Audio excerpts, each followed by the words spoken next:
हम लोग इकोनॉमिक्स में आज नेशनल इनकम देखते हैं, राष्ट्रीय आय। कोई बताइए कि राष्ट्रीय आय है क्या?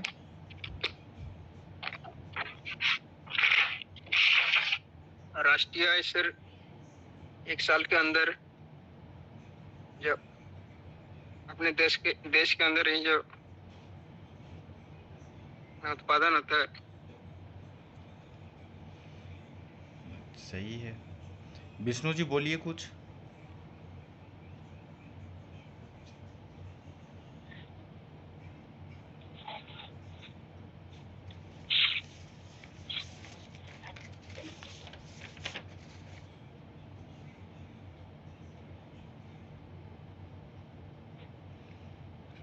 बिल्कुल नहीं।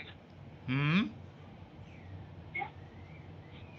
देखिए, मेन रूप से यदि इकोनॉमी की बात करें तो, अब हेलो, यदि मेन रूप से यदि मेन चलते हैं तो इकोनॉमी मतलब क्या, बेस क्या आता है, एक आधार यदि हम कहें तो मुद्रा।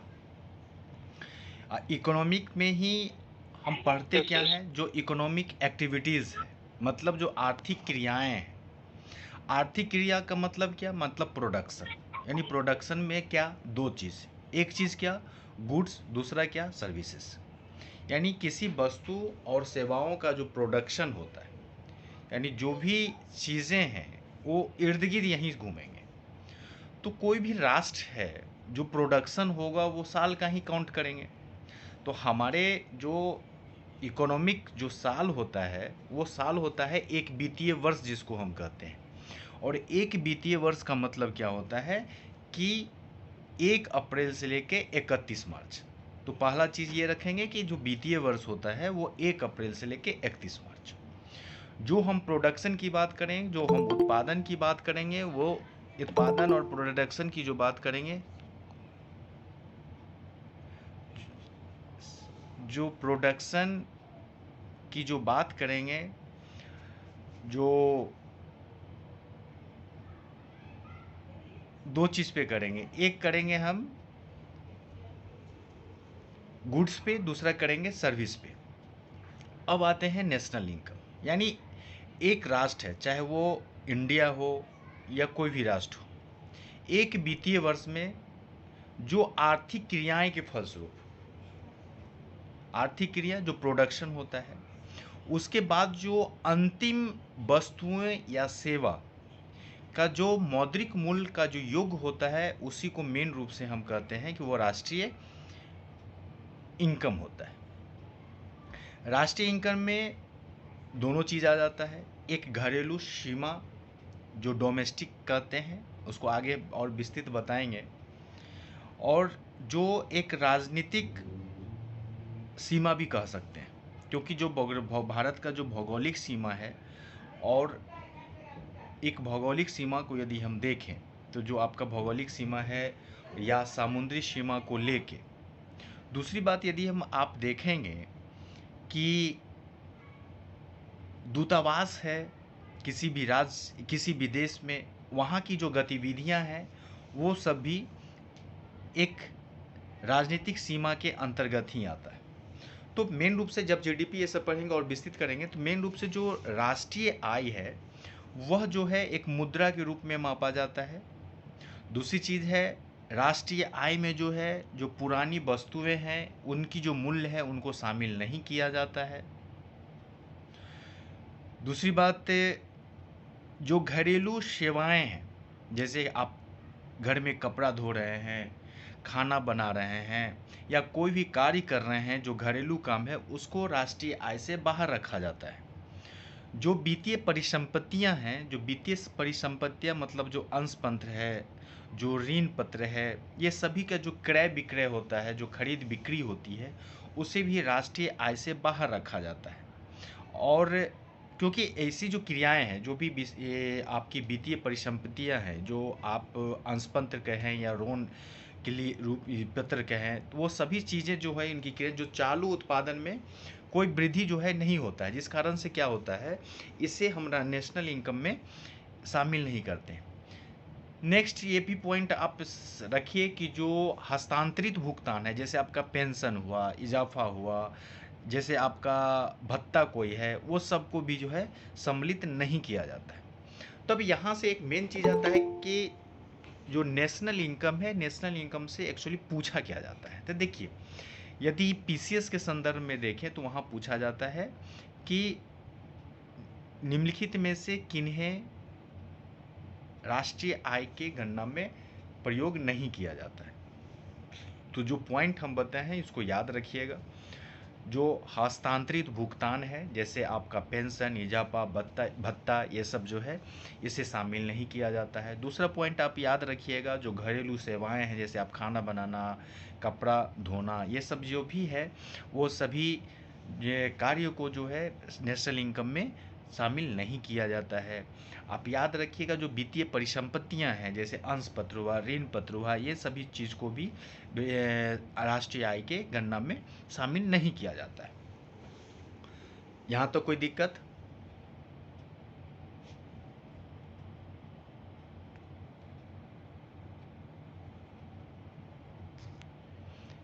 आगे चलें। नेक्स्ट यदि हम देखें तो एक राष्ट्रीय लागत की गणना पर यदि हम बात करें, फिर आगे आते हैं, पहले हम गणना देख लें कैसे होता है। तो दो चीज़ आता है, दो चीज़ है, एक क्या है लागत और दूसरा क्या होता है मूल्य, यानी उसकी जो प्राइस है। जो लागत होता है दो चीज़ पे, वो भी दो चीज़ पे होता है। एक लागत क्या है, तो उसको कहते हैं, एक हम फैक्टर कॉस्ट और दूसरा कहते हैं मार्केट कॉस्ट। फैक्टर लागत का मतलब ही होता है यदि किसी भी चीज़ों का यदि हम उत्पादन करते हैं और उत्पादन में जो भी चीज़ें हम लगाते हैं वो सभी चीज़ों को जो है इसमें शामिल किया जाता है। यानी मोटा मोटी यदि हम कहें तो फैक्टर कॉस्ट कॉस्ट में जो है जो भी निवेश की गई लागत होता है, उस निवेश की गई लागत में जो उत्पादक जो है उत्पादन की प्रक्रिया में जो निवेश करती है वो सभी चीज़ जो है वो फैक्टर कॉस्ट होता है। जैसे आप मान लीजिए पूंजी लगाते हैं तो वो हो गया। जैसे मान लीजिए आप कोई श्रम है उसको किराया देते हैं, जैसे आप बिजली पे खर्च करते हैं या कोई आप बैंक से ऋण लिए हैं उसको ब्याज देते हैं, इंटरेस्ट देते हैं, या कच्चा माल कहीं से खरीदते हैं वो। तो यानी कहें तो जो लागत होता है, जो इन्वेस्ट करते हैं कहीं भी, जो उत्पादन की जो प्रोडक्शन की प्रक्रिया है उनमें, उन सभी चीज़ों को जो है हम फैक्टर कॉस्ट में देखते हैं। भारत में यदि हम देखें तो एक, अच्छा फैक्टर कॉस्ट फिर आगे चलते हैं। और दूसरा हम बताए थे मार्केट कॉस्ट। मार्केट कॉस्ट में जब उत्पादन कर दिया जाता है, आप उत्पादन कर दिए, इस पे तो जो अप्रत्यक्ष कर, जो इनडायरेक्ट टैक्स लगाना है वो भी इनडायरेक्ट टैक्स उस पर लग गया, इसके बाद मार्केट में आ गया। तो जिस लागत पर जिस वस्तु को हम बाजार में पहुंचाते हैं, तो बाजार में जो कॉस्ट होता है वही कॉस्ट जो होता है मार्केट कॉस्ट कहलाता है। यदि पहले यदि हम देखें भारत में जो नेशनल इनकम का जो गणना किया जाता है, आप देखे होंगे सीएसओ का नाम सुने हैं, वो सेंट्रल स्टैटिस्टिकल ऑर्गेनाइजेशन। ये बताइए तो, कोई बताइए तो सीएसओ के बारे में कोई। वही सर राष्ट्रीय आय का मैंने आप प्रकाशन करता है और उसका स्थापना 1951 में हुआ था और दिल्ली में उसका मुख्यालय है। अच्छा, अभी तो एनएसओ कर गया, सीएस और एसडब्ल्यूएसएस नेशनल को सिंपल मिला करके 2019 विलय करने की बात कर रही थी, नेशनल सिंपल सर्वे ऑर्गेनाइजेशन के बारे में, तो वो एनएसओ हाँ के हाँ नाम हाँ पे। हाँ हाँ, हुआ नहीं। तो ये जितना बताए हैं वो लोग लिख यानी समझ गए हैं ना अभी तक? जी सर। किन्हीं कोई दिक्कत, दोबारा रिपीट करें?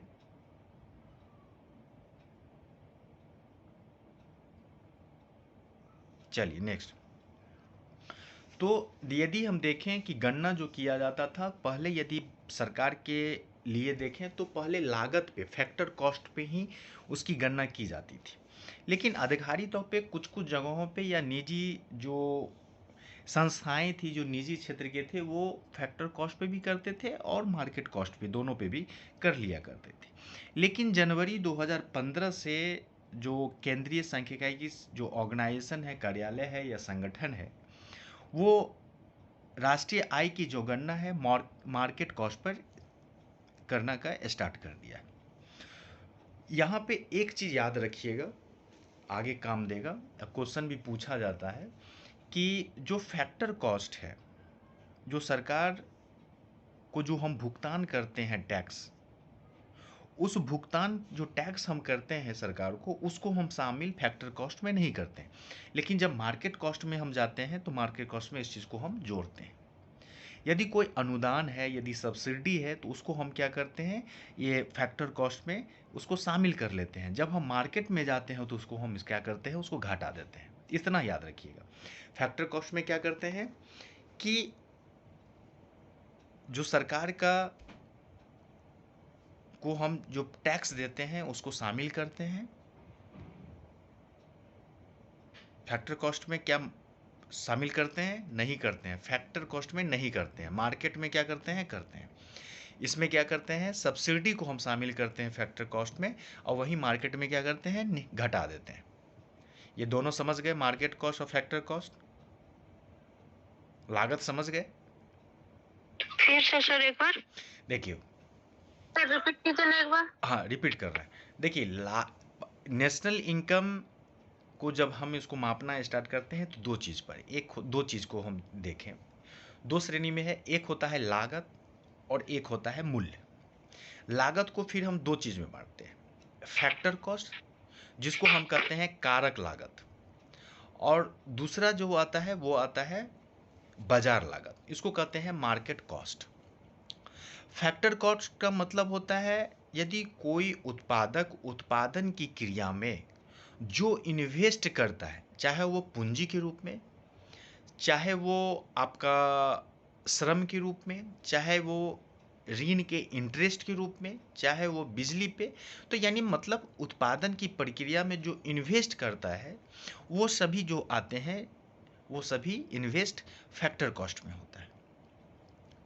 उस फैक्टर कॉस्ट में क्या होता है, जो हम सरकार को टैक्स यदि कोई उत्पादक देता है तो उसको हम शामिल करते हैं।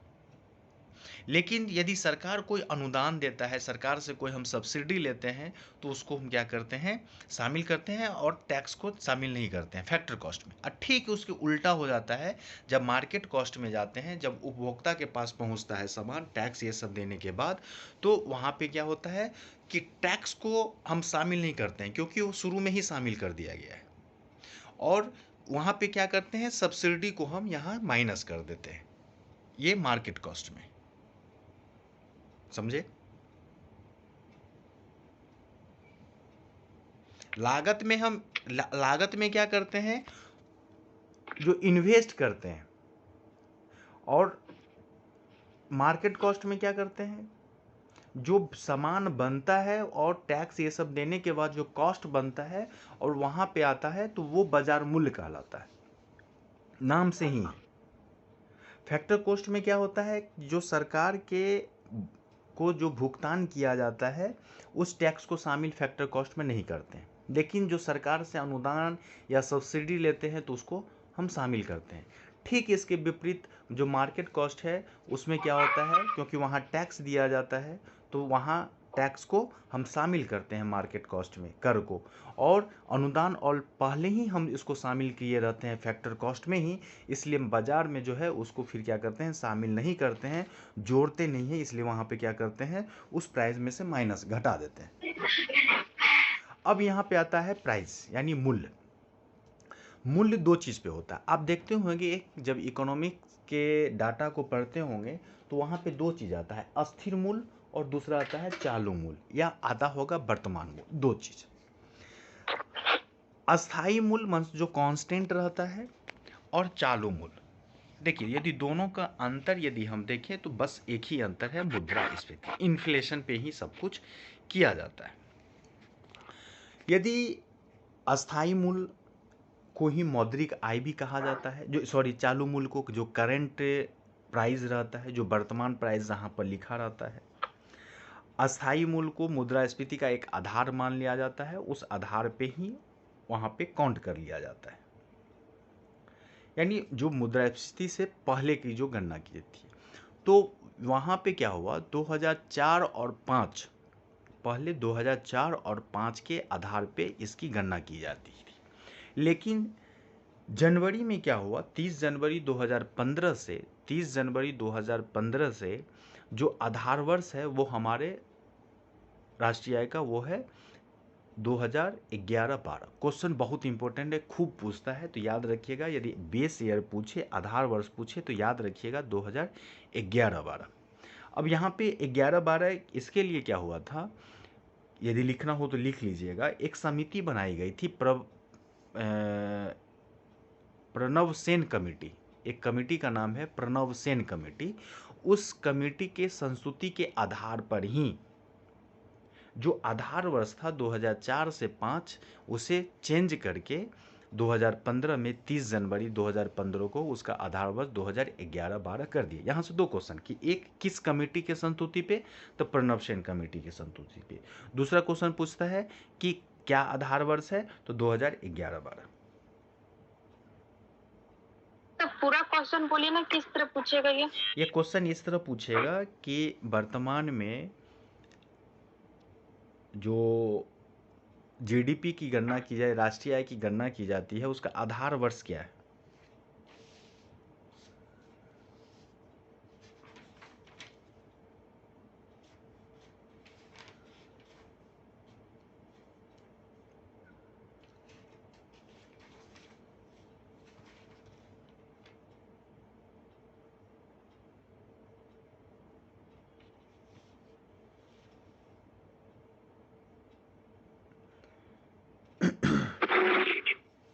राष्ट्रीय आय का आंकलन कौन करता है? केंद्रीय सांख्यिकी संगठन। हाँ, केंद्रीय सांख्यिकी संगठन, सीएसओ लिख लीजिएगा। ये भी क्वेश्चन पूछता है कि भारत में राष्ट्रीय आय का जो आंकलन है, सर एनएसओ ना, सीएसओ एनएसओ भी कर सकते हैं। केंद्रीय राष्ट्रीय सांख्यिकी संगठन भी कोई लिखता है, और केंद्रीय सीएसओ भी लिखता है। तो आप लिखिए सेंट्रल स्टैटिस्टिकल ऑर्गेनाइजेशन, सीएसओ लिख लीजिए एक जगह, जिसका गठन जो है 2 मई 1951 को किया गया था। और यह जो है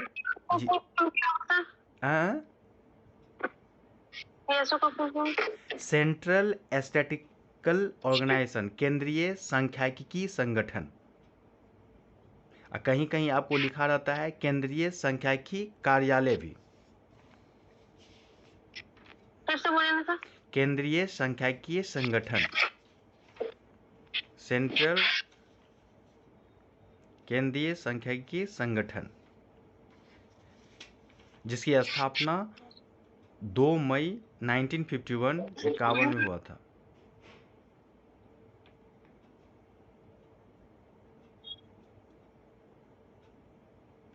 और यह हाँ 2 मई 1951।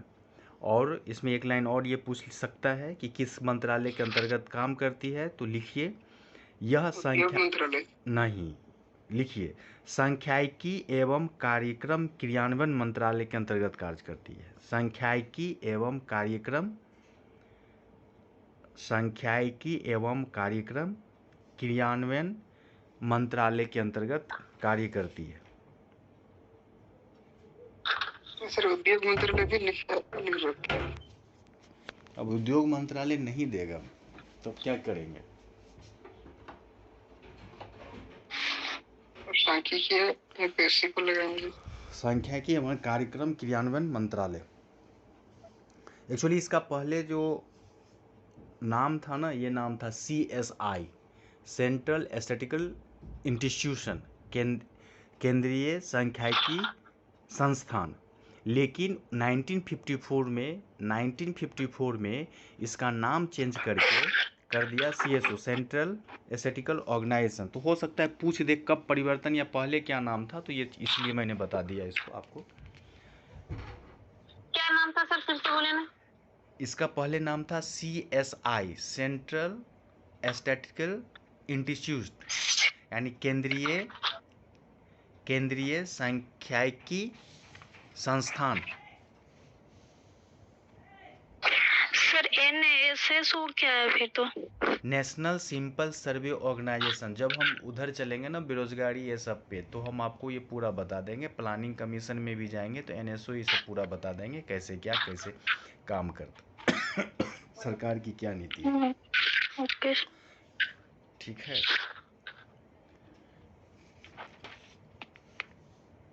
जहाँ ना तू। तो आधार वर्ष क्या है? 11-12 से 2011-12 सर। 2011-12। किस कमेटी के सिफारिश पे हुआ? अर्नव सेन कमेटी। कब किस वर्ष स्टार्ट हुआ? 2011-12 सर। 2000 किस वर्ष? 2015।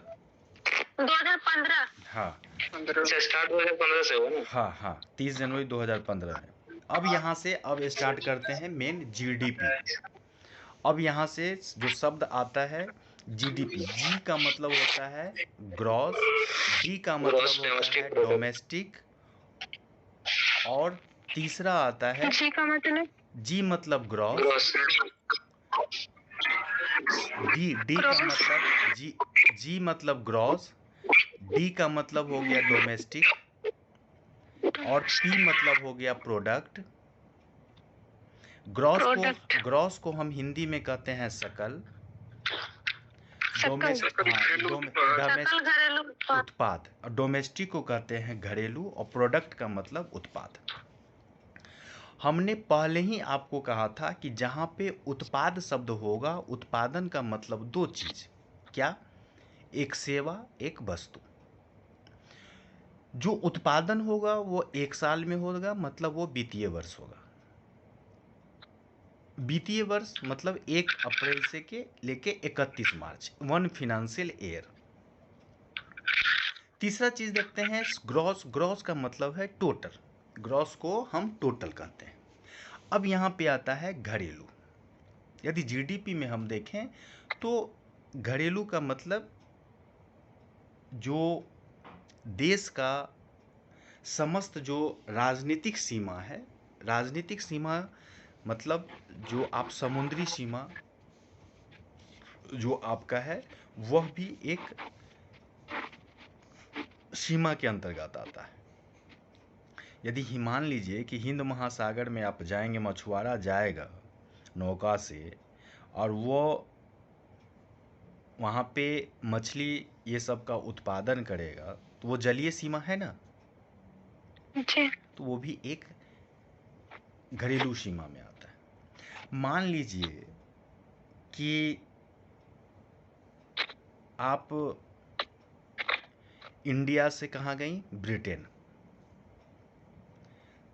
तो आप इंडिया से ब्रिटेन गई हैं या अमेरिका गई हैं, तो आप इंडियन एयरवेज या जेट एयरवेज, एयर इंडिया से आप गई। तो जब आप जाती हैं तो एयर इंडिया द्वारा तो आपको सेवा दिया जाता है ना। जी सर। तो जो सेवा दिया जाता है, उस सेवा के एवज में आप क्या देते हैं? पैसा देते हैं। तो वो भी जो है नेशनल इनकम में ही जोड़ा जाता है, वो भी एक घरेलू सीमा के अंतर्गत ही आता है। यानी हम कह सकते हैं कि जो देश की निवासी है या कहीं पे, या दो, या मान लीजिए 2 से अधिक देशों के बीच जो हमारे जलयान हुआ या वायुयान हुआ, तो ये सब भी जो है एक, जो ब्रिटेन के संदर्भ में तो ब्रिटेन की घरेलू सीमा होगा, भारत के संदर्भ में भारत की घरेलू सीमा होगा। आप घरेलू सीमा तो समझ गए ना क्या हुआ, कि और इसको विस्तृत करें? और एक बार अच्छा कर दीजिए सर। देखिए, घरेलू सीमा का मतलब है कि एक तो हो गया कि भारत टोटल। ये बताइए भारत की सीमा कितनी है? 32,87,263। हाँ, 32,87,263 किलोमीटर। यदि अक्षांश और ये से चलेंगे 8, यदि हम चलें तो सिंपल अक्षांश लेंगे 8 4 37 6 68 7 97 25 डिग्री, और ये सब पे जो चलते हैं, ये एक सिंपल जो है भूभाग है भारत का।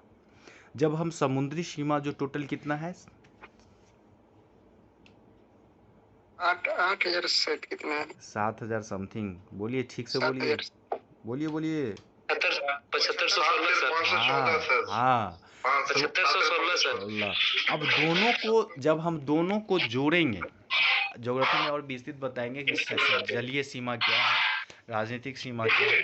जब ये सब सीमाओं को जब हम जोड़ते हैं, एक मिनट थोड़ा ये साइलेंट रहिएगा, तो ये सब सीमा को जब हम जोड़ते हैं तो वो सभी राजनीतिक रूप से भी, यानी देश की जो समस्त राजनीतिक सीमा है वो सभी क्या होता है, घरेलू सीमा के अंतर्गत आता है।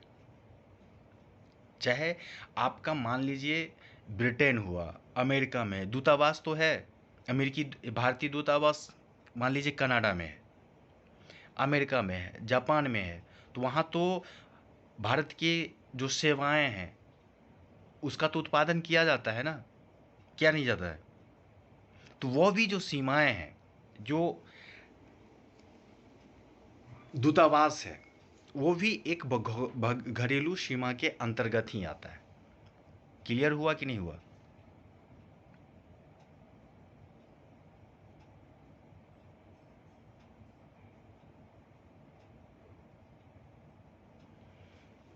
यानी घरेलू सीमा का मतलब है कि ऑपरेशनल यानी क्रियाशीलता, यानी ऑपरेशन, यानी जो वहां से गतिविधियां होना। ये नहीं कि घरेलू सीमा का मतलब कि आपका स्वामित्व हो गया, वहां से हम ऑपरेशनल कर रहे हैं, वहां से हम वस्तु और सेवाएं का प्रोडक्शन हो रहा है, जो हमारे नेशनल इनकम जीडीपी का एक भाग है। बात को समझे? जी सर। चलिए, तो जब हम देखते हैं जीडीपी में 3 चीज देखे, ग्रॉस का मतलब सकल, घरेलू सीमा के मतलब समझ गए, और प्रोडक्शन में 2 चीज। क्या 2 चीज? तो एक होता है आपका गुड्स, दूसरा होता है सर्विसेज, वस्तु और सेवाएं। और वो क्या होता है, अंतिम लिखते हैं, अंतिम प्रोडक्शन। अंतिम का प्रोडक्शन का मतलब कि किसी भी उत्पादन में अब कोई वैल्यू एडिशन नहीं किया जाएगा। मतलब मान लीजिए कि आपने एक ब्रेड बनाया, पहले गेहूं आपने लिया, मिल में ले गए, आटा बनाए, आटा बनाने के बाद आप क्या किए, उसका ब्रेड बनाए, ब्रेड को मार्केट में लाए, जितना टैक्स ये सब लगना था सब लग गया, अब उस पर कोई एडिशनल नहीं लगेगा। फाइनल 30 रुपया यदि ब्रेड का दाम हो गया तो मतलब जो एमआरपी 30 है मतलब 30 है, अब 30 से 31 नहीं होगा। उसी को कहते हैं कि अब यही जो है अंतिम प्रोडक्शन जो है, जो आपका किसी भी उत्पादकों में अब वैल्यू एडिशन का मौका नहीं दिया जाएगा, उसी को कहा जाता है अंतिम वस्तु और सेवाओं का मौद्रिक मोल। अब यहाँ पे जीडीपी, अब एक लाइन में आप हमको समझा दीजिए, कोई भी एक लाइन में मुझे जीडीपी बताइए।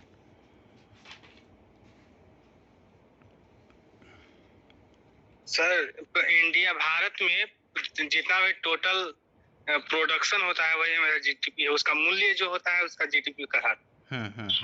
और वस्तु और सेवाओं का जो उत्पादन। चलिए, बहुत अच्छा। और कोई? प्रमिला जी बोलिए।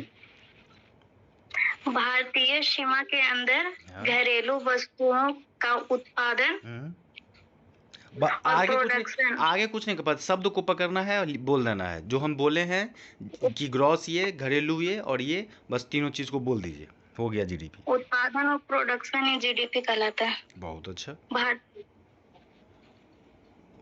बबीता जी बोलिए। हाँ सर, हमारे देश के सीमा के अंदर एक साल के अंदर जितने भी वस्तु एवं सेवाओं के जो उत्पादित होते हैं उन्हीं को जीडीपी कहलाता है। अच्छा, ये सीखू कुमारी कौन, पिंकी जी हैं क्या? ये बोलिए।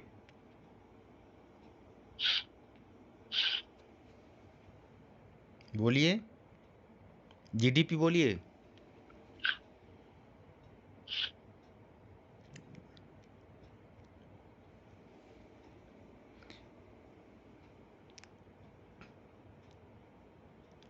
किसी देश के द्वारा एक वित्तीय वर्ष में, किसी देश सॉरी, किसी भी देश में एक वित्तीय वर्ष में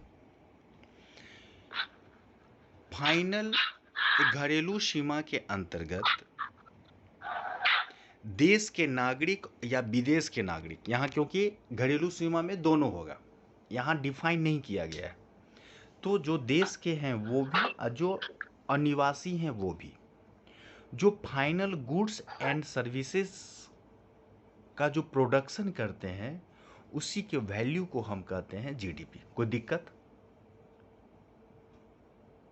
चलिए अब देखिए, अब यहाँ तक दिक्कत नहीं है। अब जब हम जीएनपी बताएंगे तो दोनों में तुलना करेंगे। अब आता है जीएनपी। जीएनपी क्या है? ग्रॉस नेशनल, किसी देश के नागरिकों द्वारा जो होता है। हाँ, जीएनपी उसमें भौगोलिक मतलब सीमा क्षेत्र को हटा देंगे सर, खाली किसी देश के द्वारा एक देश के नागरिक के द्वारा सर, किसी देश के नागरिकों द्वारा, जैसे एक वित्तीय वर्ष में जो वस्तु और सेवाओं का प्रोडक्शन होगा वही हमारा वही जीएनपी कहलाएगा। यानी यहाँ पे आ जाता है, वहाँ घरेलू थे, यहाँ है नेशनल। नेशनल का मतलब क्या? नागरिक। नागरिक का मतलब भारत देश का नागरिक। नागरिक का मतलब यदि ब्रिटेन के संदर्भ में जीएनपी लेंगे तो ब्रिटेन का नागरिक, अमेरिका के संदर्भ में हम लेंगे तो अमेरिकी नागरिक। समझ गए? तो इसका मतलब ये हुआ कि एक वर्ष यानी एक वित्तीय वर्ष में यदि किसी देश के जो सामान्य नागरिक हैं वह देश के जो या देश के बाहर जो उत्पादित होता है उसके अंतिम वस्तु और सेवा के सकल मूल्य से संबंधित है। यही है। यानी भारतीय नागरिक देश के अंदर या विदेश, मान लीजिए कि एक भारतीय नागरिक जो है अमेरिका के दूतावास में या अमेरिका में भी प्रोडक्शन कर रहा है ना, या एक विदेशी नागरिक जो है भारत, एक मिनट कुलदीप जी, एक विदेशी नागरिक जो है हमारे भारत में भी प्रोडक्शन कर रहा है। हम जीएनपी को कहते हैं कि जीएनपी बराबर होता है GDP plus X minus M. X का मतलब होता है कि देशवासियों द्वारा, हाँ, यदि देशवासियों द्वारा विदेशों में जो अर्जित लाभ करता है एक्स होता है। अब और एम का मतलब होता है कि विदेशियों द्वारा जो देश में अर्जित लाभ होता है वो। तो जब मान लीजिए कि एक नागरिक है, क्योंकि भारत में भी बहुत ऐसे ब्रिटिश नागरिक हैं, अमेरिकी नागरिक हैं, अन्य देशों के नागरिक हैं जो यहाँ पे इनकम कर रहे हैं। बहुत ऐसे भारतीय हैं जो विदेशों में जाके भी इनकम कर रहे हैं। तो जीएनपी में जब हम निकालते हैं तो जीडीपी जो मेरा आता है उसमें क्या करते हैं, एक्स माइनस एम, दोनों को जब माइनस कर देंगे तो आ जाएगा। इसको समझे? वहीं पे होता क्या है कि जब x और माइनस m जब दोनों मिल घटाने के बाद यदि जीरो होता है तो इसी को हम कहते हैं बंद अर्थव्यवस्था, क्लोज इकोनॉमी। क्या होता है? आयात और निर्यात जब बंद होता है। इसको समझे? सर एक्स माइनस एम किसको माने? एक्स को माने हैं जो देशवासियों द्वारा विदेशों में अर्जित, जो इंडियन हैं और विदेशों में अपना इनकम कर रहे हैं, और एम का मतलब है कि जो विदेशी है और इंडिया में रह के जो भारत में जो थी उत्पादन और सेवा दे रहे हैं। हाँ, सेवा दे रहे हैं। तो जब तक हम दोनों को माइनस नहीं करेंगे तब तक तो काम नहीं चलेगा ना, बराबर होगा नहीं। जीडीपी हम ऑलरेडी निकाल लिए हैं, तो अब हमको नागरिक जीएनपी निकालना है। तो जीएनपी जब हम निकालेंगे तो हमारे यहाँ भी जो नागरिक हैं विदेशी वो भी अर्जन कर रहे हैं, बहुत ऐसे भारतीय हैं जो विदेश में कर रहे हैं। तो जब दोनों को हम माइनस करेंगे तब निकलेगा। और यही दोनों जब क्लोज इकोनॉमी कहते हैं तो कहा जाता है, आप पढ़े होंगे कि बंद अर्थव्यवस्था जब आयात और निर्यात दोनों जीरो होता है। यानी यही है जब एक्स और एम ये दोनों X minus M equal to zero, मतलब ये दोनों घटाने के बाद जीरो होता है, तो उस इकोनॉमी को हम क्या कहते हैं? बंद अर्थव्यवस्था, यानी क्लोज इकोनॉमी। सर ये भी बोल सकते हैं कि जीडीपी जब जीएनपी के बराबर हो जाएगा तो उसको बोलेंगे क्लोज इकोनॉमी, ऐसा बोल सकते हैं। एक्स बराबर जब एम हो जाता है और जीडीपी इक्वल टू जीएनपी कह सकते हैं, तो हम वहां पे जो है ये कह सकते हैं।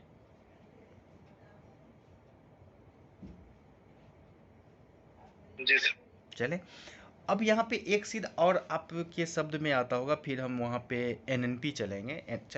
एनएनपी चलेंगे। एनएनपी का मतलब है नेट नेशनल प्रोडक्ट, शुद्ध राष्ट्रीय, डिप्रिसिएशन माइनस करते सर। हाँ।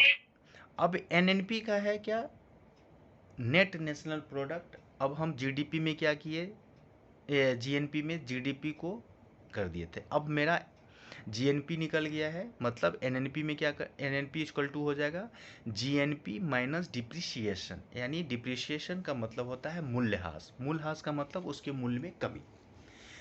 मूल्यह्रास का मतलब मान लीजिए कि आज आप एक मोबाइल खरीदे, ठीक, और 15 दिन के बाद उसकी वैल्यू क्या होगा, 15 दिन के बाद उस मोबाइल की वैल्यू क्या होगी, कम होगी कि नहीं होगी, घट जाएगी। घट जाएगी। घट जाएगा। तो घट जाएगी तो जी। उसकी वैल्यू घटेगी, मतलब वो क्या हो गया, डिप्रिसिएशन। डिप्रिसिएशन का मतलब समझे, यानी आपका जो वैल्यू है और वो वैल्यू कम हो जाता है। कोई कारखाना है, उसकी घिसावट होती है, उसकी वैल्यू कम हो जाती है। तो इस प्रकार उस डिप्रिसिएशन को जब हम जीएनपी में माइनस कर देते हैं तो वह जो है मेरा मेन रूप से जो है एनएनपी निकल जाता है। एनएनपी नेट नेशनल प्रोडक्ट, शुद्ध राष्ट्रीय उत्पाद। NNP equal to GNP minus depreciation, यानी जीएनपी माइनस सर डिप्रिसिएशन। इसका पूरा एनएनपी का पूरा फुल फॉर्म क्या होता है? Gross national product, NNP sorry net national product, शुद्ध राष्ट्रीय उत्पाद। नेट नेशनल प्रोडक्ट, शुद्ध राष्ट्रीय उत्पाद लिख लीजिए।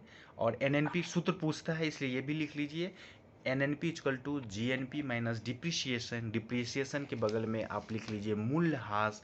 मूल्यह्रास का मतलब आप समझ गई, उसको हम घिसावट भी कहा जाता है, कहीं किताब में आप घिसावट भी पढ़ेंगी। जी सर। तो जीएनपी इक्वल टू क्या, एनएनपी जीएनपी इक्वल टू, बोलिए जी। नहीं, GDP plus minus M. Question पूछता है, बोलिए, कोई बोलिए। सर क्या पूछे सर, क्या पूछे सर, फिर से बोलिए नहीं बार। हमने ये पूछा है कि GNP equal to what, GNP equal to होता है GDP plus X minus M.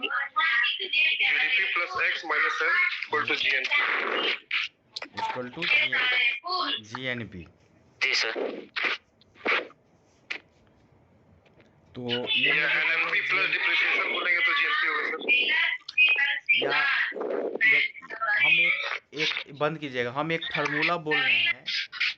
Hello, हम एक फार्मूला बोल रहे हैं, आपको बताना है सही है या गलत है। अभी तक जितना बताए हैं वो तो समझ गए हैं ना आप। जी सर। जी सर। तो हम फार्मूला लिख रहे हैं, आप एक जगह लिखिए, हम जो बता रहे हैं वो लिखिए। एनएनपी बराबर जीडीपी प्लस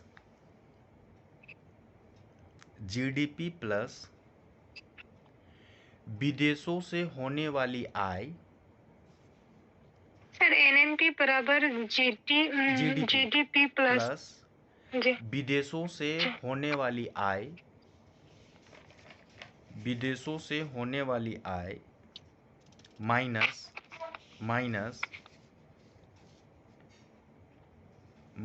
डिप्रिसिएशन, यानी मूल्यह्रास या घिसावट। क्या लिखे सर? एक बार रिपीट करेंगे। NNP equal to GDP plus विदेशों से अर्जित होने वाली आय या विदेशों से होने वाली आय माइनस मूल्यह्रास या घिसावट, या अंग्रेजी में लिखना चाहते हैं तो आप लिख सकते हैं डिप्रिसिएशन। यह फार्मूला सही है? जी सर। एनएनपी बराबर जीडीपी प्लस विदेशी से होने वाली आय माइनस मूल्यह्रास से घिसावट। हाँ, ये मतलब ये भी एक प्रश्न एक बार पूछ दिया गया था।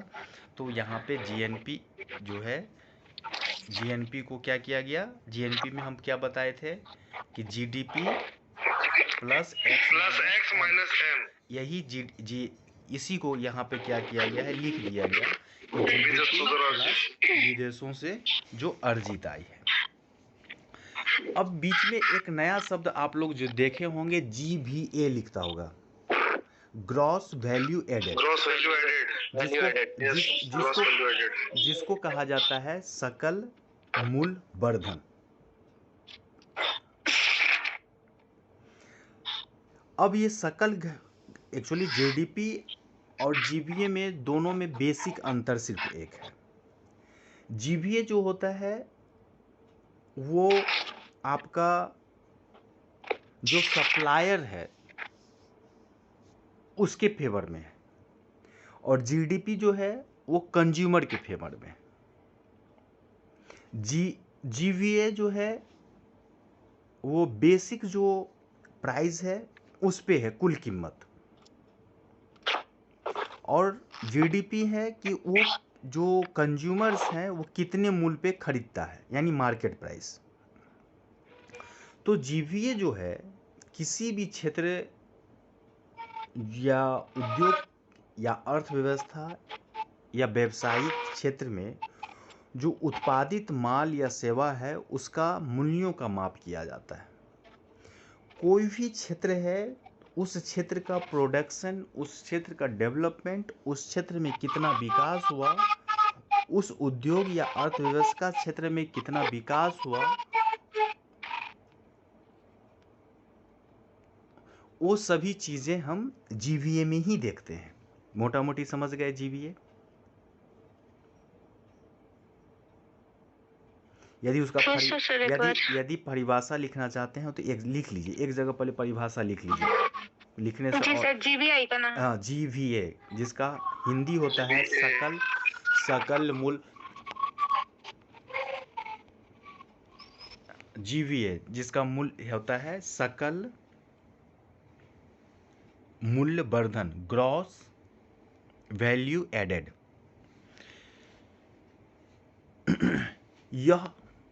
यह उन वस्तुओं एवं सेवाओं के उत्पादन,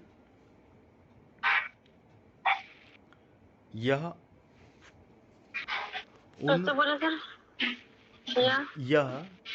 उन वस्तुओं एवं सेवाओं के उत्पादन में इनपुट और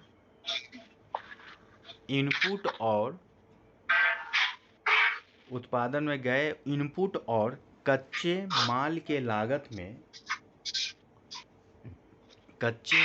लागत में कटौती के बाद एक अर्थव्यवस्था में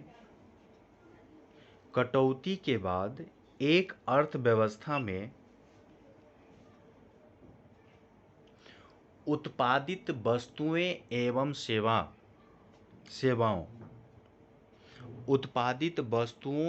सेवाओं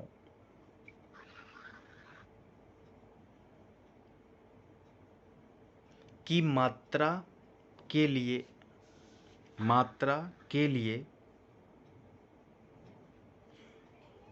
रुपये का मूल्य प्रदान करता है। रुपये का मूल्य प्रदान करता है।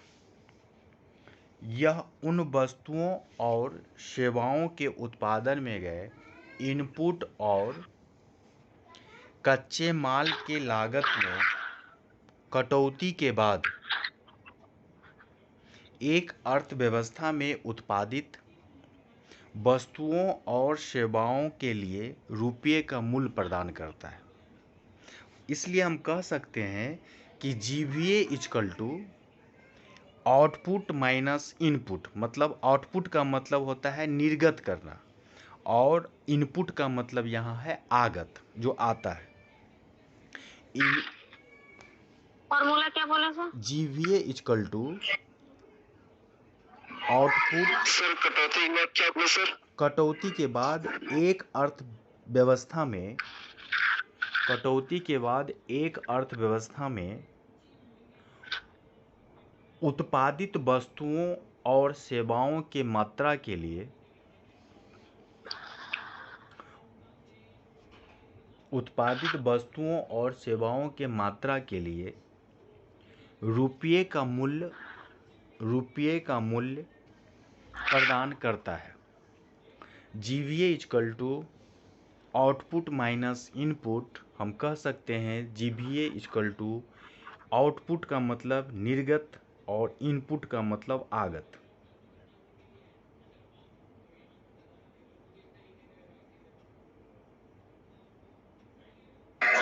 जीवीए इक्वल टू क्या बोले sir? Output minus input. Output minus input, output के हिंदी हो गया आपका निर्गत करना, इनपुट का मतलब आगत करना। इन माने आना, आउट माने जाना, निर्गत करना, आगत करना।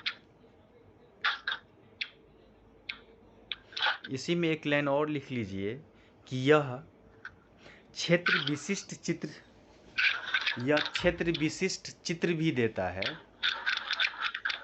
यह क्षेत्र विशिष्ट चित्र भी देता है, जैसे किसी क्षेत्र उद्योग या अर्थव्यवस्था, चाहे वो एग्रीकल्चर क्षेत्र में है, चाहे वो इंडस्ट्री क्षेत्र में हो, चाहे वो सर्विस सेक्टर में हो। तो इसीलिए यहाँ लिख लीजिए किसी क्षेत्र उद्योग या अर्थव्यवस्था के क्षेत्र में विकास का है।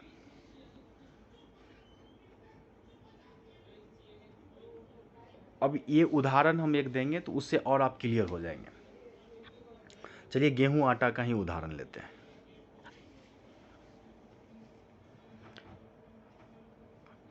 हम ब्रेड बनाएंगे तो सबसे पहले कहाँ जाएंगे? गेहूं उत्पादन जो होता है वहीं जाएंगे। तो गेहूं का उत्पादन हो रहा है, यह एक एग्रीकल्चर सेक्टर है, प्राथमिक। मान लीजिए हम गेहूं लेते हैं 10 रुपया। यदि लिखना हो तो लिख लीजिएगा। 3 चीज कर दीजिए, गेहूं, इसके बाद एक डैश देके फिर लिखिए आटा, अब फिर डैश देके लिख लीजिए एक जगह ब्रेड। गेहूं फिर डैश देके लिख लीजिए आटा फिर ब्रेड। गेहूं लिए तो गेहूं जहां लिए तो उसको यानी घेरा कर दीजिए, फिर नीचे एक एरो देके लिख सकते हैं, लिख लीजिए ये क्या है? एग्रीकल्चर, क्योंकि वहां पे हम क्या किए? उत्पादन किए, एग्रीकल्चर फर्स्ट सेक्टर।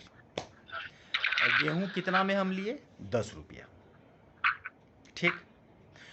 अब गेहूं कहाँ चला गया? मशीन में, यानी ये उद्योग में आ गया। यहां पे हम दूसरा काम क्या कर दिए? द्वितीय क्षेत्र, आटा बन गया। और आटा बना और इसका दाम हो गया कितना? 17 रुपया। यहां कितना था गेहूं लिए हम? 10 रुपया में। जब हम आटा बना लिए कितना हो गया? 17 रुपया। उसमें बढ़ोतरी कितनी हो गई? 7 रुपया। तो ये 7 रुपया क्या हुआ? ऐड हुआ। जी सर। तो ये 7 रुपया नीचे लिख लीजिए 7 रुपीज वैल्यू एड। गेहूं लिए 10 रुपया का, आटा हो गया 17 रुपया का। हाँ, नीचे लिखिए 7 रुपया वैल्यू एड। अब हम क्या किए? गेहूं के बाद ब्रेड बना दिए। जी सर। ब्रेड बनाए। अब यहाँ पे क्या हुआ? ब्रेड बनने के बाद वह अब मिल रहा है आपका 25 रुपया में। 25 रुपया दाम हो गया ब्रेड का।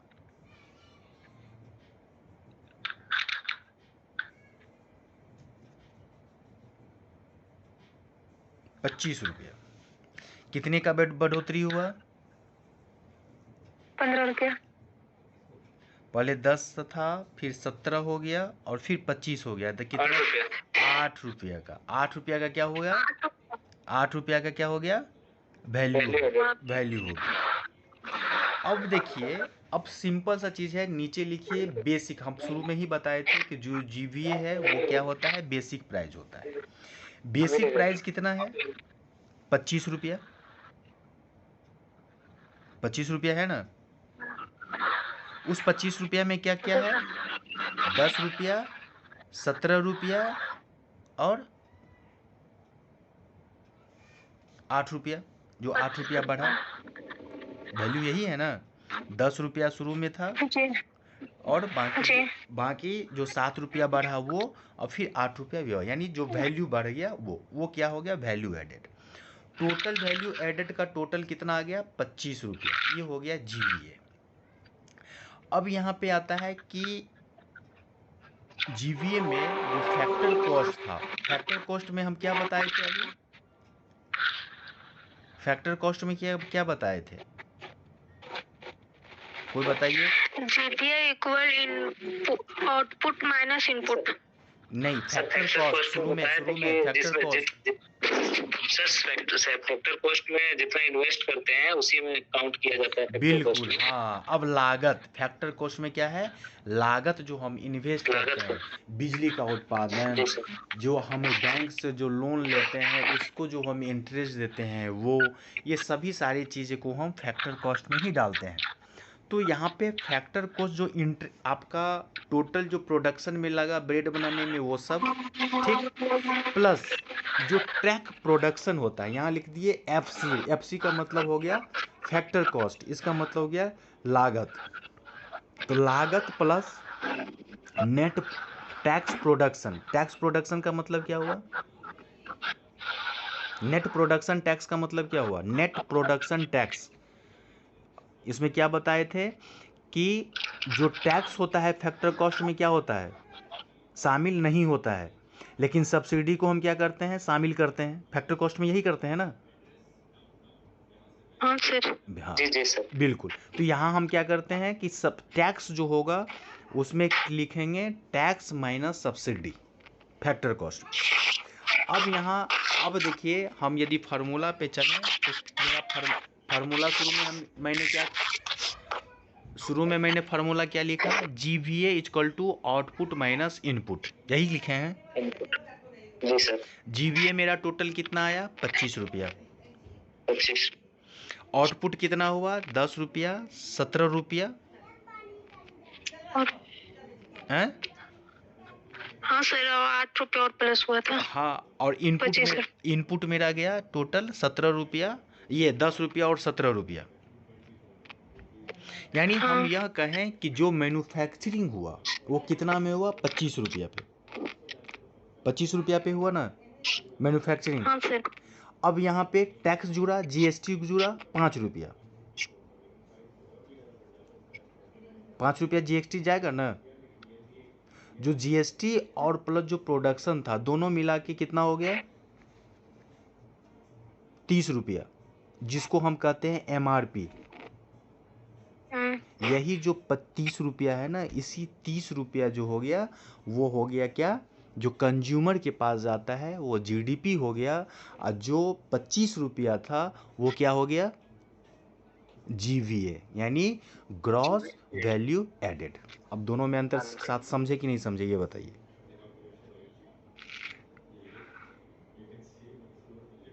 जी सर। गेहूं, आटा और ब्रेड बनाने में आपका जो पूरा कॉस्ट लगा, दैट मीन्स जो वैल्यू एडेड आपका बीच में होता चला गया वो हो गया जीवीए। जो कंज्यूमर के पास टैक्स के बाद जो कंज्यूमर के पास उपभोग करने के लिए जो उपभोक्ता के पास गया वो आपका क्या हो गया, जीडीपी। तो जो फाइनल प्रोडक्शन गया, मतलब उसमें टैक्स जुड़ गया है, अब उसमें जो है कोई वैल्यू एडेड नहीं होगा, कोई टैक्स जुटेगा नहीं। ठीक, समझ गए।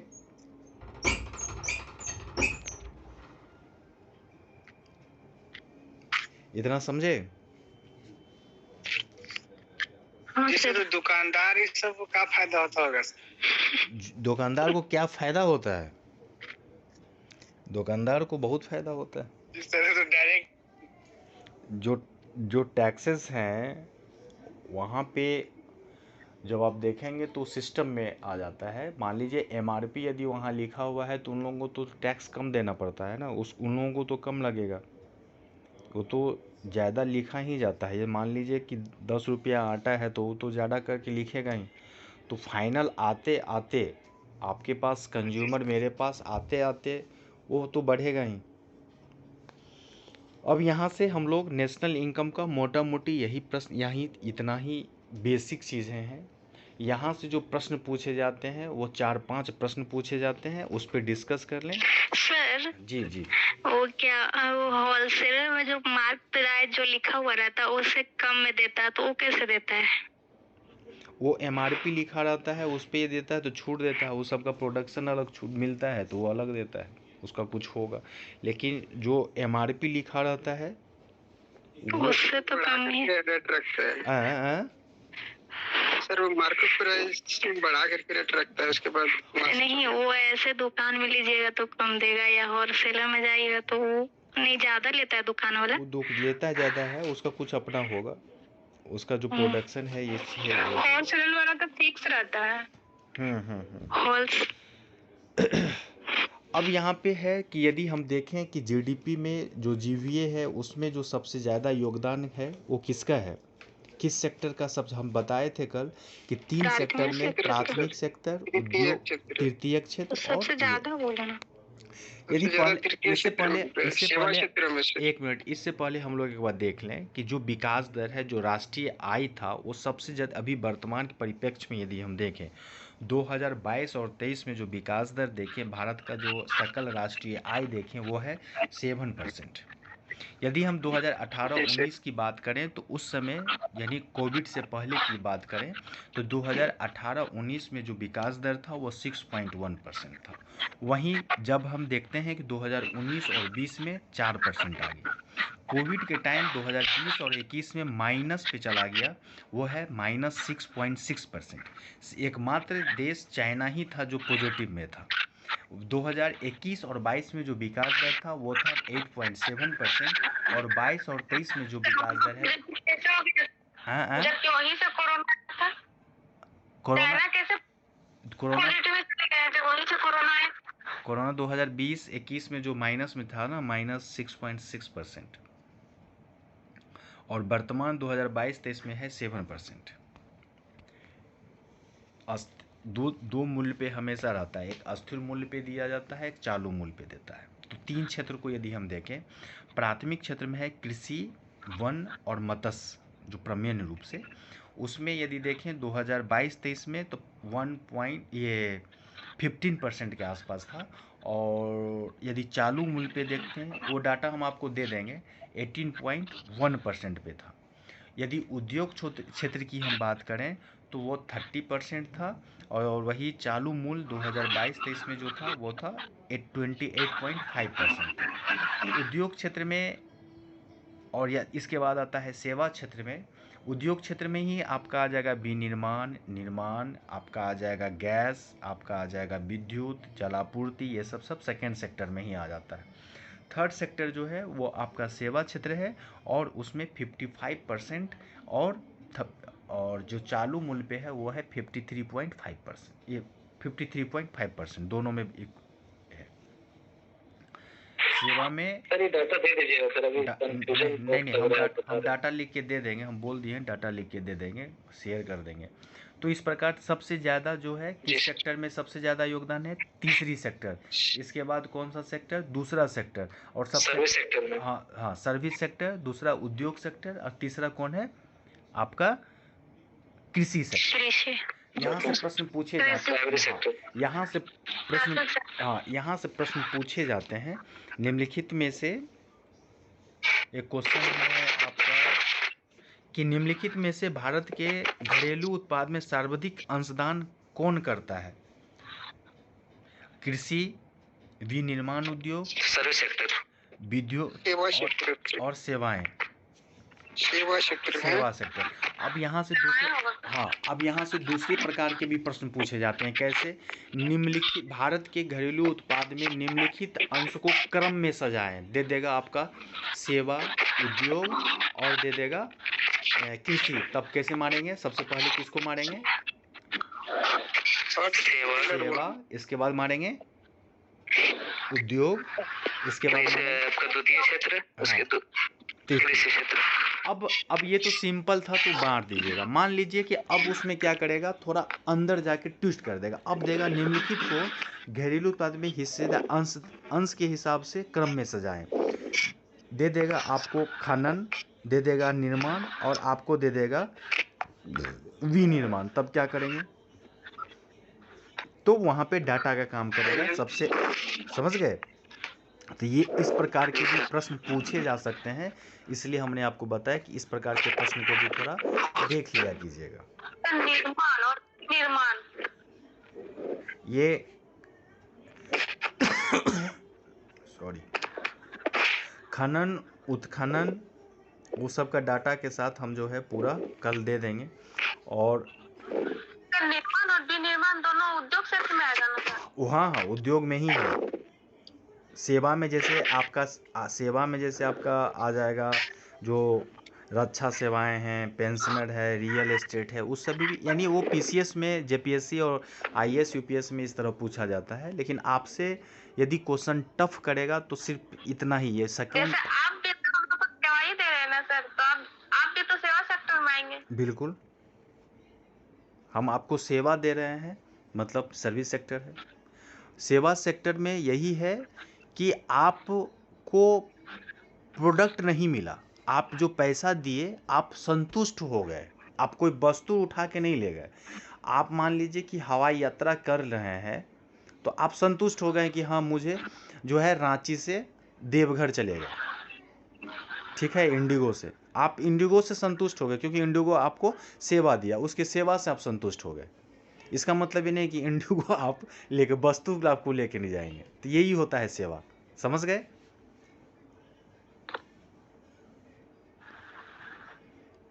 तो एक बार आप लोग सर्विस सेक्टर को पढ़ लीजिएगा, फिर इस पे यदि कोई कंफ्यूजन होगा तो ये करेंगे।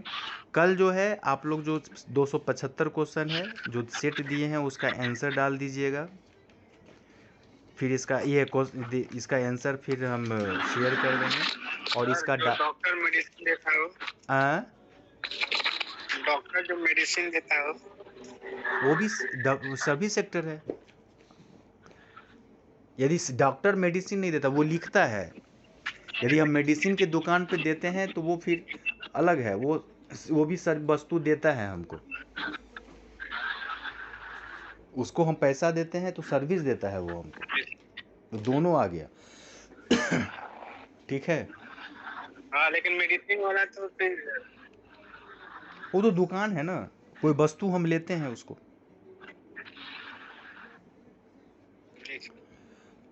तो ये चीज़ है।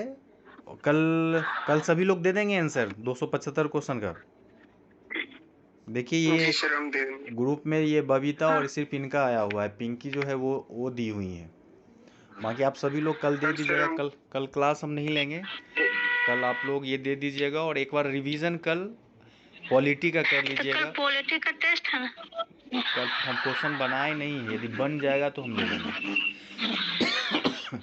ठीक है, हम बनाए नहीं है, कोशिश करते हैं यदि रात में हम बना लें क्वेश्चन तो फिर हम ले लेंगे कल, नहीं तो 275 क्वेश्चन का ही आंसर देंगे, उसी को रट लीजिएगा। क्योंकि फिर मंडे को जो है हम पॉलिटी पूछेंगे, तो इसलिए लूसेंट को जो एक बार रिवीजन कर लीजिएगा और फिर इकोनॉमिक्स का क्लास लेंगे। कोई दिक्कत? चलिए ठीक है, good night. Okay sir, good night, thank you sir.